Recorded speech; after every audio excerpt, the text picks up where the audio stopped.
मुरली अपने फ्रेंड्स और परिवार को छोड़ के भाई दिल्ली जा रहा है पढ़ाई करने के लिए। तो एपिसोड शुरुआत में नंदी बोलती है कि आपने मुझे क्यों नहीं बताया कि पापा को कैंसर है। उसके दादा से ऐसे बोलती है, लेकिन उसके दादा बोलते हैं कि मुझे पता है कि ये बात तुम्हें मुरली ने पहले क्यों नहीं बताई, क्योंकि वो तुम्हारा बेस्ट फ्रेंड है और तुम्हें वो दुखी नहीं देख सकता, तुम्हें कोई भी दुखी नहीं देख सकता। फिर मुरली घर में दिखाते हैं जहाँ वो गिफ्ट देख रहा होता है नंदी के, जो कि पहले उसने बहुत ज़्यादा लिए। फिर वहाँ पर नंदी आ जाती है और बोलती है कि हम तुम्हें सॉरी कहना चाहते हैं, क्योंकि हम तुमसे गुस्सा हो गए, तुमने हमारी इतनी हेल्प की, तुम्हारे बेस्ट फ्रेंड हो और तुम वापस दिल्ली पढ़ाई करने के लिए जा रहे हो।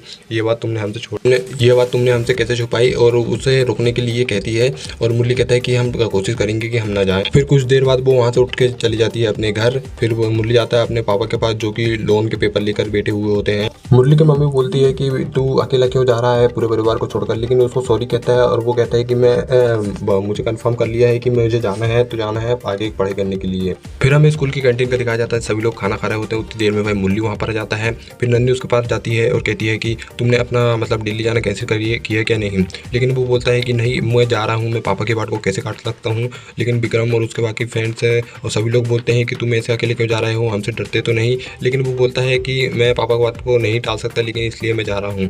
तो भाई थोड़ी देर बाद हमें मुरली कहता है कि मैं तो तुम सबसे मिलते आता रहूँगा, ऐसा बोल देता है। तो सभी लोग मान भी जाते हैं, नंदी मान जाती है। कुछ देर बाद भाई दीपू उसके पास सुन लेता है। फिर वो वहाँ से चला जाता है और वो उसको बहुत फटकार लगाता है कि हम तुम्हें कुत्ते दिखते हैं, हम तुम्हारी दोस्ती इतने अच्छे से निभा रहे, फिर भी तुम ऐसे जा रहे हो छोड़कर।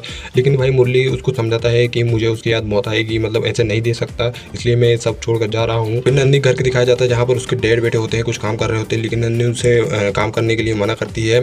और लेकिन उसके पापा के बीच और उसके बीच बहुत सारी बातें होती हैं कि वो क्या क्या करेंगे आगे चल के और क्या नहीं। दीपू मुरली के घर आया होता है और बोलता है कि हम पढ़ाई करने के लिए आए हैं। उसकी मम्मी बोलती है कि बहुत मदद करता है वो सबकी, और बोलता है कि मुझे पढ़ाई में हेल्प चाहिए, मुरली अभी आता होगा मुझे पढ़ाने के लिए, और कुछ भी काम हो तो मुझे बताना है, ऐसे उसकी मम्मी को कहता है। फिर भाई मुरली वहाँ पर आ जाता है और अंदर चलने के लिए कहता है। भाई दोनों पढ़ाई करते हैं, वो टॉपिक बाई टॉपिक उसको पढ़ाता है। चूँकि भाई वो थोड़ा मतलब ढीला है, इसलिए तो पढ़ने में दिक्कत होती है। स्कूल में सभी को एडमिट कार्ड मिल जाते हैं परीक्षा के लिए। फिर कैंटीन में सभी एक दूसरे के बारे में बात करते हैं कि कौन हमारा बेस्ट फ्रेंड है और हम किसको मिस करेंगे, ऐसा कुछ वगैरह चल रहा होता है।